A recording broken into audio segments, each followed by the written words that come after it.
বাংলাদেশি অনুপ্রবেশকারী জাল পাসপোর্ট এবং হাওয়ালা লিঙ্ককে সামনে রেখে আজকে সকাল থেকেই ইডির ম্যারাথন তল্লাশি অভিযান আমরা দেখলাম। বিরাটিতে এক ব্যক্তির বাড়িতে, অভিযুক্তর বাড়িতে ইডি আধিকারিকরা তল্লাশি অভিযান চালাচ্ছেন। নাম আজাদ মল্লিক।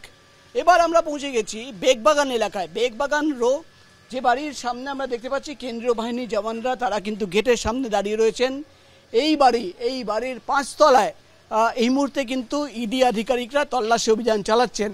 আমরা দেখতে পাচ্ছি ওপরের তলায়ও কিন্তু কেন্দ্রীয় বাহিনী জওয়ানরা রয়েছেন, তারাও কিন্তু বাইরে থেকে কাউকে ওপরের দিকে যেতে দিচ্ছেন না।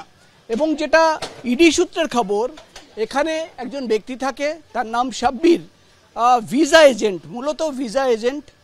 বাংলাদেশ এবং বিভিন্ন দেশ থেকে যারা আসা যাওয়া করে তাদের জন্য ভিসার কাজ করে, ভিসা এজেন্ট হিসেবে কাজ করে।